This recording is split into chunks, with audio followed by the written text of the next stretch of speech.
pertanyaan sangat bagus sekali dari Bapak tadi, bahwa telah disebutkan dalam hadis Ibnu Abbas bahwa masa antara Nabi Adam dan Nabi Nuh alaihissalam adalah 10 generasi dan mereka di atas tauhid. Nah, kemudian disebutkan bahwa kesyirikan pertama adalah terjadi pada zaman Nabi Nuh alaihissalam.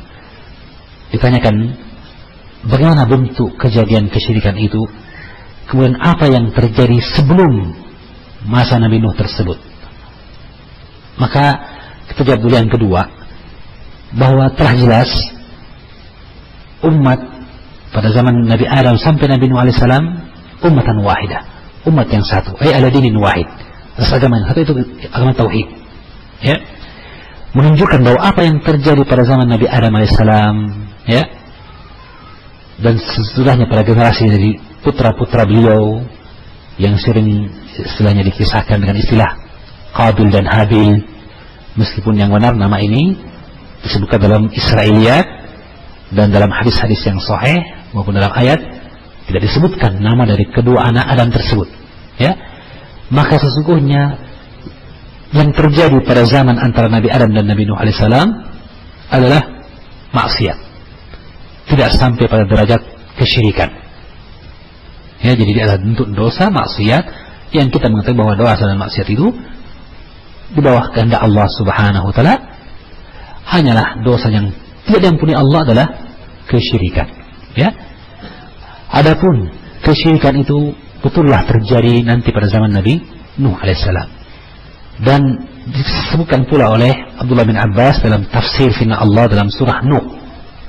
Ya. Wa qalu la tadharunna alihatakum wa la tadharunna waddan wa la su'an wa la yaghutha wa ya'uq wa nasra. Yang dia adalah hadis riwayat Bukhari dari sahabat Abdullah bin Abbas.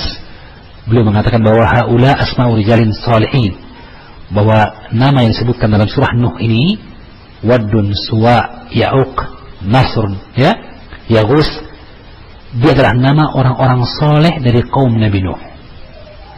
Falamma matu, tatkala mereka orang-orang soleh ini meninggal, akafu ala kuburihim, mereka pun berdiam di kubur orang-orang soleh ini untuk berenung, istilahnya mengingat kembali kebaikan mereka dan sebagainya. Ya, mungkin istilahnya untuk mencoba nafak pilas, ya, keadaan mereka dan dakwah mereka, perjuangan mereka dan seterusnya. Ya, yang kemudian dibisikkanlah pada mereka, summa sabaru tilka aswar, dan mereka membuatlah patung-patung sebagai monumen untuk mengingat jasa-jasa orang yang soleh tersebut. Walam tu'bad, dan belum disembah patung-patung itu, karena mereka tahu ini hanya bikinan manusia, ya, dibuat hanya untuk dalam rangka mengenang. Kemudian setelah berlalu masa, meninggallah generasi yang membuat patung itu. Wa nusiyal ilm, dilupakanlah ilmu ketika itu. Maka mulailah syaitan membisikkan, ya, bisikan-bisikan jahatnya masuk pada jenjang berikutnya dari propaganda sesatnya. Dia pun mengatakan, sesungguhnya patung-patung itu adalah sembahan nenek moyang kalian. Maka disembahlah patung-patung itu. Ya. Apa yang dipakai oleh syaitan sebagai bukti bahwa itu adalah sembahan nenek moyang, kira-kira? Ya, karena pada hakikatnya mereka tidak melihat nenek moyang mereka ruku dan sujud di hadapan patung itu, tapi mereka melihat nenek moyang mereka di depan patung itu khudu, tunduk, tenang, tefakkur, ya, khusyuk dan sebagainya. Maka mereka pun terbawa untuk percaya. Oh, iya, ini sembahan kita. Ya, padahal lihat, orang tefakkur macam-macam kan alasannya. Bisa karena mengantuk, ya, tercenung gitu, bisa lagi blank, kosong sama sekali, bisa juga karena lagi khusyuk betul pada sesuatu itu, sehingga dia diam gitu, kan begitu. Ya? Tapi syaitan memberikan itu jalan untuk mengajak mereka kepada penyembahan patung tersebut. Oh iya, betul ini. Pantas nenek moyang saya kalau lewat mungkin begitu, tenang, khusyuk dan sebagainya. Perkara-perkara yang akhirnya mereka pun terseret kepada penghambaan berhala itu. Perkara yang karenanya Rasulullah di awal dakwahnya sampai melarang dari ziarah kubur. Perkara yang bahkan Rasulullah menjelang wafatnya masih memperingatkan dari fitnah kubur. Bukan fitnah artinya pertanyaan di kubur, bukan. Tapi apa yang terjadi pengagungan terhadap kubur. Meskipun beliau telah mengizinkan ziarah kubur untuk mengingat kematian, mendoakan orang yang telah meninggal dan mendahului kita. Tetapi beliau ingatkan, bagaimana Allah melaknat orang Yahudi Nasrani ketika mereka mengangkat kubur para nabi sebagai masjid. Beliau ingatkan, la tattakhidhu qabri watanan yu'bad. Beliau berdoa, Allahumma la taj'al qabri watanan yu'bad. Beliau berdoa kepada Allah, ya Allah, jangan jadikan kuburku berhala yang disembah. Dan beliau ingatkan kepada umatnya, la tattakhidhu qabri 'ida. Jangan jadikan kuburku tempat perayaan. Semua ini bentuk untuk mengingatkan kita dari perkara jangan sampai kita terseret kepada kesyirikan. Sehingga terlarang dalam Islam bukan hanya kesyirikan, tapi juga perkara yang mengantar kepada syirik. Bahkan terlarang menyerupai dan meniru orang yang berbuat syirik. Seorang sahabat Nabi datang kepada Rasulullah, ya Rasulullah, inni nadartu an azbaha di Buwanah. Wahai Nabi, saya bernadar untuk menyembelih di Buwanah, sebuah tempat. Dia bernadar untuk menyembelih kurban di situ. Maka Rasul bertanya kepadanya, hal kana fihi watanan yu'bad? Apakah di tempat itu ada berhala yang disembah? Di tempat yang kamu bernadar tadi ada berhala yang disembah enggak? Qalu la. Kata Rasul, tidak ada ya Rasulullah. Beliau selanjutnya, hal kana fi 'idin min a'yadihim? Apakah di tempat itu ada perayaan dari perayaan orang-orang musyrik? Qalu la. Kata mereka, tidak ada ya Rasulullah. Faqala izbah. Kalau begitu, sembelihlah apa yang kau inginkan dari sembelih. Silahkan. Di sini kita dapatkan Rasulullah menanyakan kepada dia perkara-perkara yang tujuannya tentu saja agar jangan sampai orang-orang yang mukmin, orang-orang yang beriman, para sahabat Nabi ini kemudian menyerupai perbuatan orang-orang musyrik, di mana mereka menyembelih bagi berhala mereka, mereka membuat perayaan-perayaan jahiliyah dan menyembelih untuknya.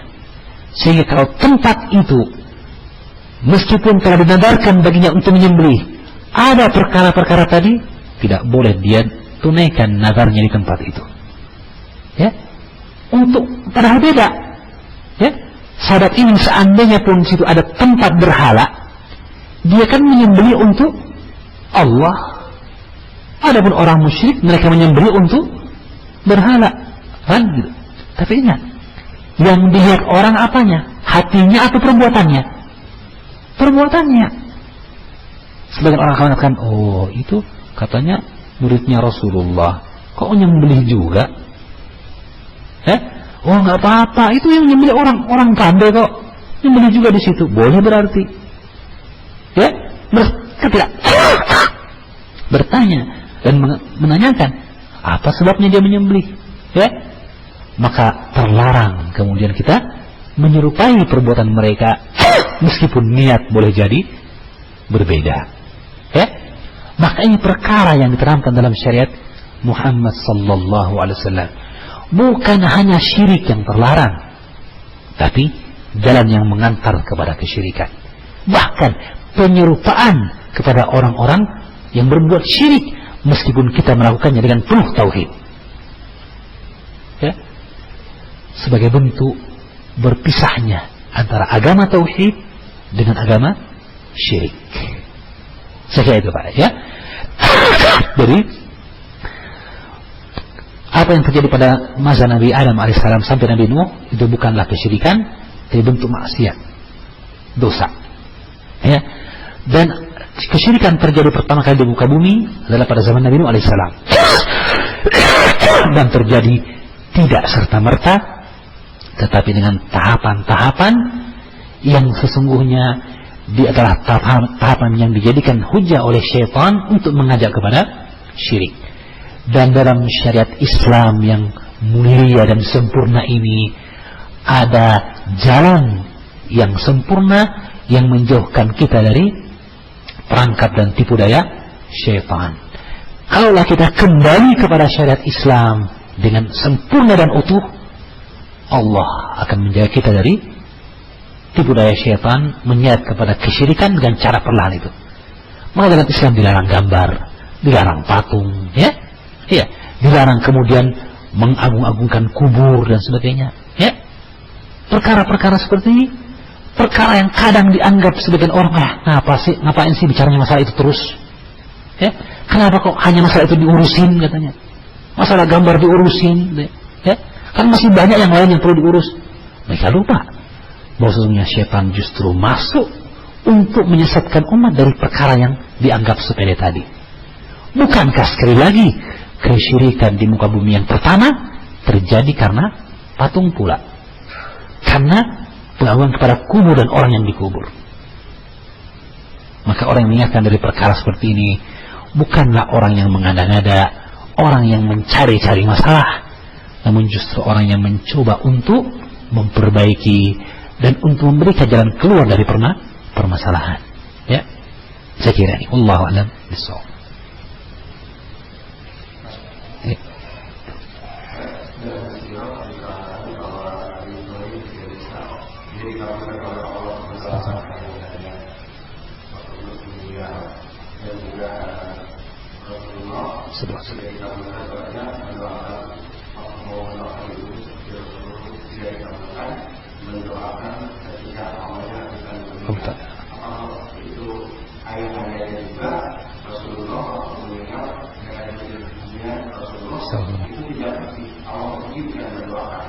Ya.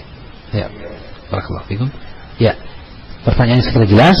Ya, tentu saja Allah SWT tidak ridha kepada kekafiran. Dalam surah Allah mengatakan, "Wala yarda li ibadihi al-kufur." Allah tidak ridha bagi hambanya kekufuran itu. Maka doa atau syafaat dari seseorang untuk membela orang lain adalah perkara yang haruslah dengan izin dan ridha Allah Subhanahu wa ta'ala. Allah mengatakan, "Man dzalladzi yashfa'u 'indahu illa bi'idnih." Siapakah yang yashfa'u 'indahu, yang memberikan syafaat di sisi Allah melainkan dengan izin Allah, semua dengan izin Allah. Dan izin itu ada dua. Yang pertama adalah izin Allah kepada orang yang mendoakan. Yang kedua, izin Allah kepada orang yang didoakan. Ya. Maka tentu saja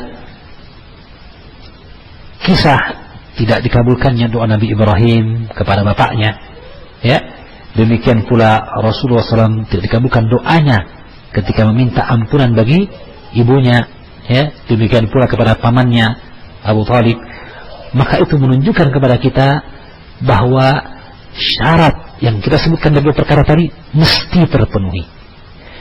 Orang yang berdoa kepada Allah boleh jadi orang yang Allah cinta dan ridhai, seperti Rasulullah sallallahu alaihi wasallam. Dia adalah sayyid walad Adam, penghulu seluruh anak Adam sallallahu alaihi wasallam, ya. Yang dia jika dikabulkan mustajab doa, dikabulkan doanya oleh Allah Subhanahu wa taala, ya. Tetapi orang yang dimintakan doa ternyata itu pun haruslah dengan izin Allah Subhanahu wa ta'ala.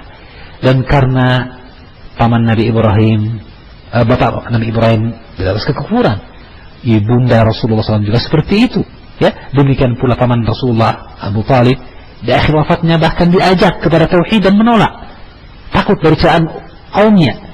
Maka mereka pun meninggal di atas kekufuran. Na'udzubillah min dzalik. Maka Allah tidak menerima doa Rasulullah SAW, ya. Ya, jadi ini bukan berarti bahwa kalau begitu, ya, Rasulullah bukan orang yang punya kedudukan di sisi Allah. Sekali lagi, asy-syafa'atu lillahi jami'an. Syafaat itu milik Allah Subhanahu wa ta'ala. Jangan permisalkan Allah itu seperti seorang raja yang zalim. Raja yang tidak tahu siapa yang berhak untuk diberikan bantuan yang tidak. Sehingga perlu dia diberitahu, ini tolong dibantu. Oh iya, saya bantu. Ya, atau seorang raja yang seseorang punya andil untuk mengangkat dia menjadi raja. Sehingga ketika datang Pak Raja, kalau datang rekomendasi dari saya, kata BLC, jangan ditolak, awas loh. Ya, sehingga ketika datang surat tersebut, oh, ya, tolong bantu nih, bantu. Kenapa? Ada surat masuk sama saya. Ya, itu manusia. Ya, adapun Allah Subhanahu wa taala, dia adalah Malikul Amlak, raja di raja. Rajanya semua raja. Tidak ada yang memaksa, tidak ada yang bisa untuk memerintahkan Allah.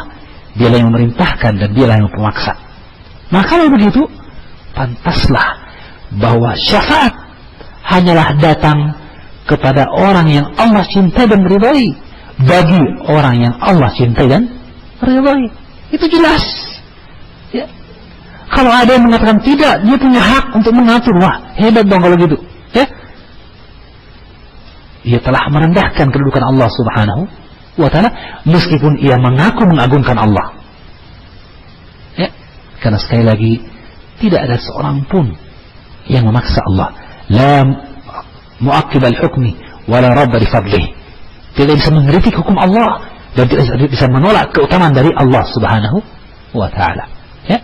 Maka seperti itulah. Ya. Justru kisah ini menunjukkan kepada kita bahwa sesungguhnya kalau kita ingin mendapatkan syafaat dari Rasulullah SAW, maka beramallah dengan amal yang dicintai dan diridai Allah Subhanahu wa taala.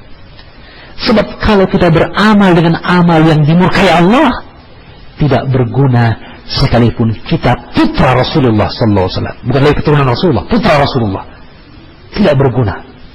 Ya, sebenarnya Rasulullah mengingatkan dalam hadis yang tadi disebutkan, ya Fatimah binti Muhammad, wahai Fatimah putrinya Muhammad, salini min mali ma syi'ti, minta hartaku apa yang kau inginkan. Karena Rasulullah punya harta, Rasulullah akan berikan. Kata Rasulullah, la ugni anki minallahi syai'a, aku tidak mampu membelamu di sisi Allah sedikit pun. Itu putri Nabi sallallahu alaihi wasallam. Ya, sehingga kalau begitu sekali lagi, jika kita ingin mendapatkan syafaat dari Rasulullah, semoga kita dari golongan orang-orang tersebut, amin rabbal alamin, maka marilah kita beramal dengan amal yang dicintai dan diridhai Allah Subhanahu wa taala. Karena izin Allah hanyalah berlaku kepada apa yang Allah cintai dan ridhai. Ya. Saya kira demikian. Ya. Ya. Ada.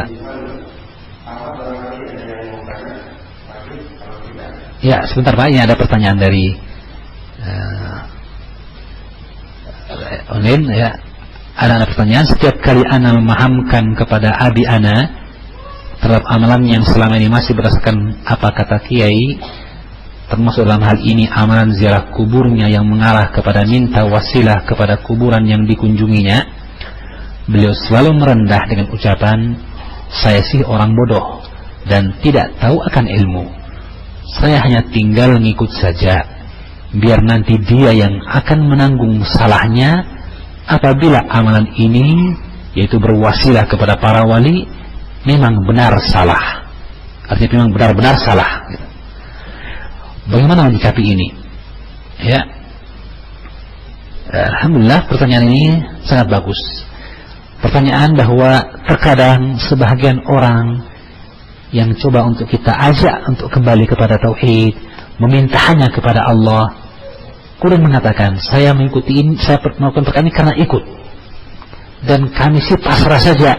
Ya, kalaupun itu ternyata salah, kan sudah ada yang menanggung dia.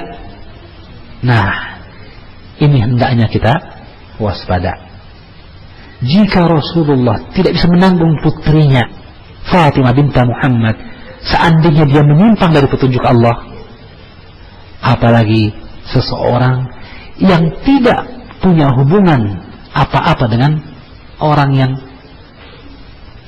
tadi, misalnya sang bapak tadi dengan para wali yang dikatakan atau para kiai yang dikatakan bahwa dia akan menanggung kesalahannya. Ya, ini bentuk yang sangat berbahaya nih.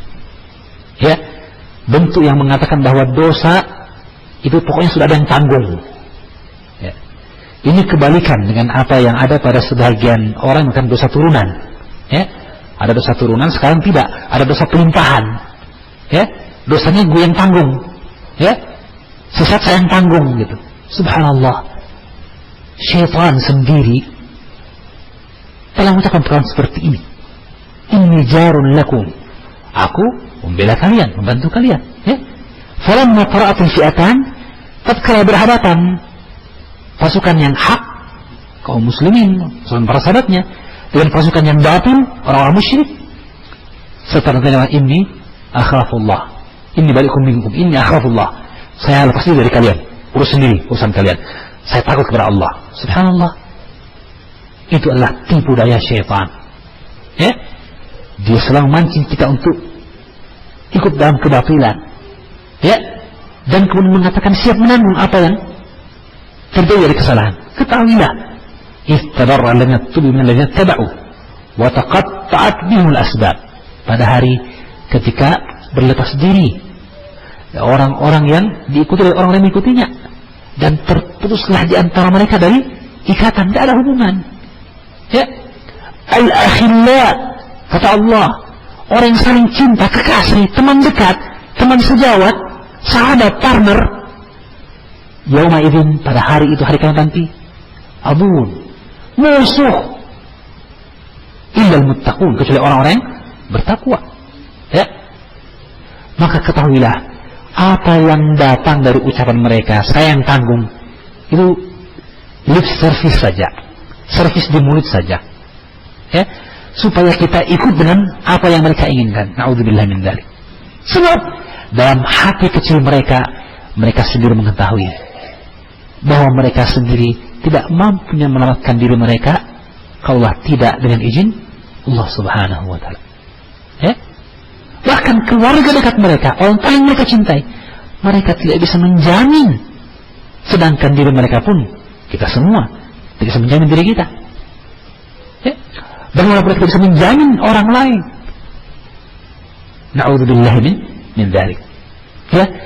Dan sesungguhnya jika ada yang bisa untuk menjamin seperti itu, ya, tentulah Rasulullah SAW orangnya, kan begitu. Ya? Tidak ada kata beliau tentang keputusan beliau dalam persengketaan dan perselisihan. Kata beliau, innama ana bashar, aku ini manusia. La'alla ba'adukum alhanu bi hujjati min ba'd.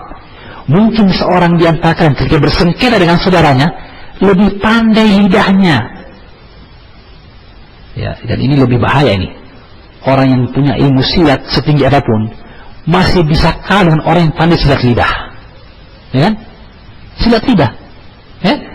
Dia mungkin punya ilmu silat tinggi, ya, udah dan kawan-kawan gitu ya. Ya. Tapi ingat, orang yang pandai silat lidah bisa menggerakkan orang satu kampung untuk meroyok dia gitu. Apa gunanya sekarang ilmu silat itu? Sepandai dia silat lidah tadi. Ya?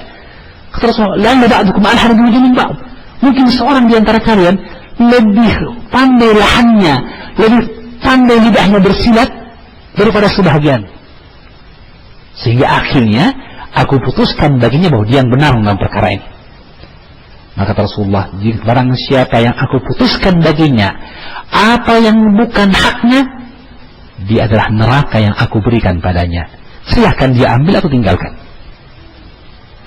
Kesimpulannya, hadis ini menunjukkan kepada kita bahwa Rasulullah SAW mengaku bahwa dia adalah manusia, tidak bisa menjamin apa yang beliau putuskan boleh jadi datang dari pengajuan kasus yang keliru, pemalsuan data, kebohongan publik dan semisalnya yang datang kepada dia. Maka kewajiban beliau memutuskan perkara sesuai dengan apa yang datang dari keterangan, kan begitu? Sesuai dengan kenyataan. Apapun dalam-dalamnya itu hanya Allah yang Maha tahu hati manusia. Kalau ternyata itu pun batil, ya, kemudian Rasulullah teruskan pada perkara yang keliru, sesungguhnya siapa menanggungnya? Rasulullah menanggung? Itu yang saya tanggung. Tidak, kalau dia adalah neraka. Kalau dia mau ambil silahkan ambil. Kalaupun dimenangkan dia perkaranya, ternyata dia bohong, dusta, palsu sumpahnya, maka berarti neraka yang dia ambil dia bawa pulang ke rumahnya. Na'udzubillah min dzalik. Itu yang saya tanggung. Tidak kan? Oleh yang diputuskan oleh Rasulullah sallallahu alaihi wasallam, yang diperintahkan Allah untuk memutuskan sesuai dengan apa yang beliau lihat. Ya, tinggal kejujuran kepada diri manusia. Subhanallah, seandainya ada orang yang berani menanggung, pastilah Rasul yang paling berhak untuk menanggung. Tapi tidak. Ya, beliau bahkan di akhir wafatnya, di antara kalimat yang beliau ucapkan adalah ummati, ummati, umatku, umatku. Beliau sangat risau kepada umatnya. Beliau tidak bilang, saya jamin mereka, saya jamin mereka. Tidak. Subhanallah. Ya, maka hati-hati kita dengan ucapan seperti itu. Ya, begitu banyak orang yang kemudian tertipu dengan ucapan ini dari orang-orang yang menunjukkan keikhlasan, kemudian mengajak kepada kebaikan, kata mereka, siap menjamin keamanan, pokoknya saya yang tanggung. Ya, padahal keamanan diri kita sendiri belum tentu kita bisa menjamin di sisi Allah Subhanahu wa Ta'ala. Ya, maka bersabarlah kepada saudara kita tadi untuk mencoba mengajak keluarganya kepada kebaikan, menggunakan semua cara kebaikan untuk mengajak orang tuanya kepada kebaikan tersebut. Ya, Allah mengingatkan kepada kita, wa in jahadaka ala an tusyrika bima laysa laka bi'ilm fala tuti'huma.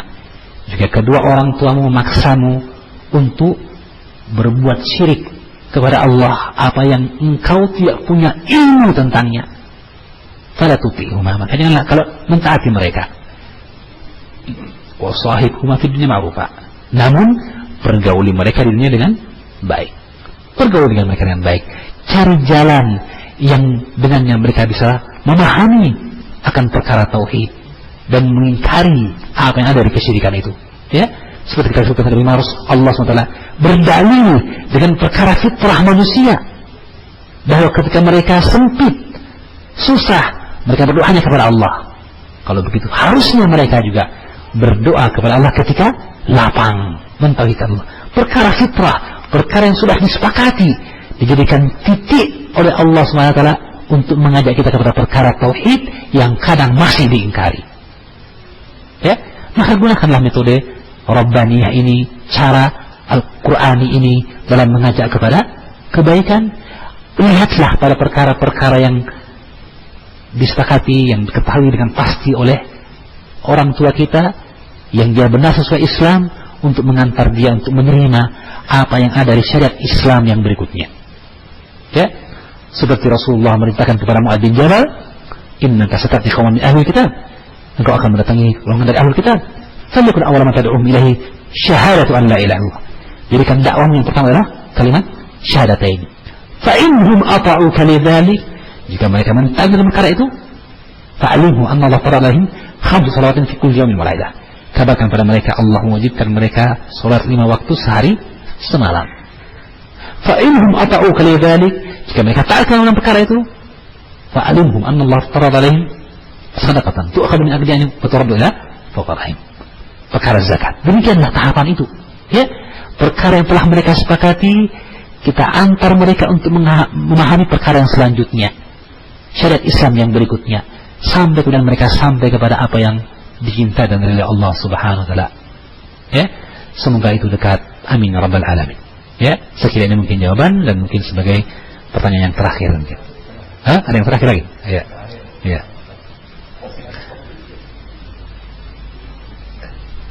Ya, bismillah, assalamualaikum Ustaz. Bagaimanakah cara memberitahu kepada masyarakat mengenai pentingnya tauhid dalam kehidupan? Karena pembahasan tentang tauhid tidak banyak diminati masyarakat dan terkesan berlalu saja. Bagaimana kiat-kiat agar dakwah tauhid diterima di masyarakat? Jazakallah khair. Ya, subhanallah, pertanyaan yang sangat bagus sekali tentang bagaimana cara mengetahui atau mengajak kepada masyarakat tentang masalah pentingnya tauhid ini. Ya. Ya. Sesungguhnya suatu perkara yang jelas bahwa tauhid adalah perkara yang mutlak yang seharusnya diketahui setiap muslim dan muslimah. Tetapi tatkala derasnya propaganda syaitan, maka kadang seseorang menjadi begitu fobi dengan istilah tauhid tadi. yang disebutkan dalam awal pembahasan. Ya, dalam perkara seperti ini adalah perkara yang sulit jika kita akan mengajak orang dengan mengatakan pengajian tauhid hari ini jam segini. Ya, maka kemungkinan orang tidak akan datang.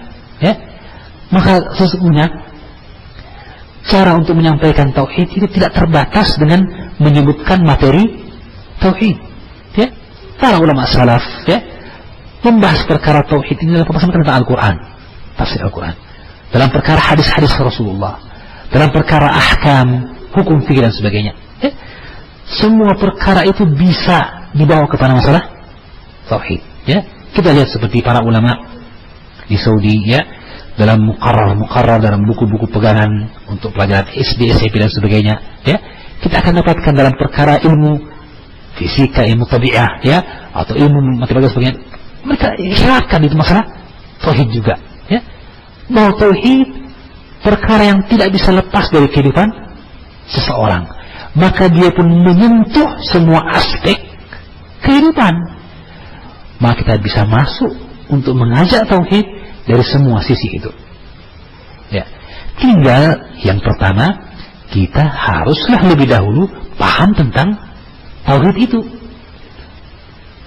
Ya, dan kalau kita paham, ya, semua Allah memiliki dari orang tersebut, maka akan mudah bagi kita untuk kemudian mengingatkan umat kepada perkara tauhid itu sesuai dengan apa yang ada pada mereka.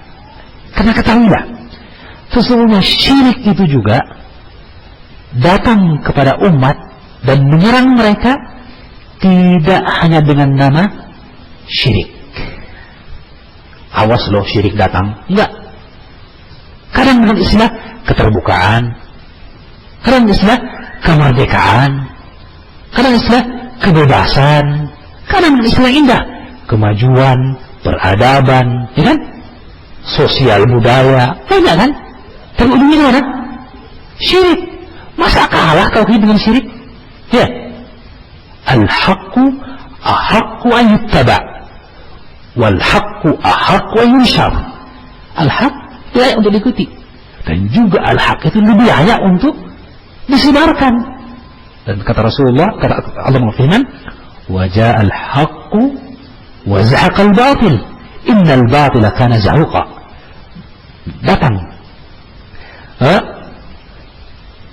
Datanglah kebenaran dan musnahlah kebatilan, dan kebatilan itu sungguh akan musnah. Syekh Abdurrahman bin Nasir As-Sa'di dalam tafsir ayat ini mengingatkan kepada kita bahwa sya'nu al-batil, sifat dari kebatilan dan syirik darinya tentu saja, bahkan dia min afdal batil, kebatilan yang paling batil itu sifatnya apa? Rapuh, ringkih, mudah hancur, itu sifatnya. Tapi dia hanya hancur jika ada kebenaran. Kalau al-haq ditebarkan, kalau al-haq tidak pernah dimunculkan, maka jadilah syirik seperti bangunan yang kokoh, benteng yang tegak. Kenapa? Al-haq tidak pernah ditampilkan. Al-haq malu-malu untuk disebutkan. Maka kata Syekh, ja'al haq menunjukkan wajibnya kita untuk mendatangkan al-haq itu, menampakkan al-haq itu. Karena hanya dengan itulah Allah menjamin wa zahaqal batil. Bimaji'il haq yazhaqu al-batil. Ja'al haqqu wa zahaqal batil. Innal batila kana zahuqa. Ya. Sebenarnya Rasulullah membaca ayat ini ketika beliau menghancurkan berhala-berhala yang ada di Ka'bah. Selesai, sempurna kehancuran kebatilan itu ketika al-haq datang. Subhanallah. Ya, maka semoga Allah SWT menjadikan kita min baqaliqi syarr wa mafatihil khair, dari penutup-penutup kejelekan dan pembawa kebaikan, dari golongan orang-orang menyuruh kepada kebenaran dan mengingatkan dari kemungkaran. Amin ya rabbal alamin. Ya, saya kira ini yang benar dari Allah Subhanahu wa taala, dan semoga Allah menjadikan kita golongan orang-orang yang mentauhidkan Allah Subhanahu wa taala. Amin ya rabbal alamin. Dan semoga Allah menjauhkan kita dari menyekutukannya dalam keadaan kita mengetahuinya, dan kita mohon ampunan kepada Allah SWT dari membuat syirik kepadanya dalam keadaan kita tidak mengetahuinya. Amin ya rabbal alamin. Sallallahu alaihi wa Muhammadin wa alihi wasallam wa akhiru da'wana alhamdulillahi rabbil alamin. Assalamualaikum warahmatullahi wabarakatuh.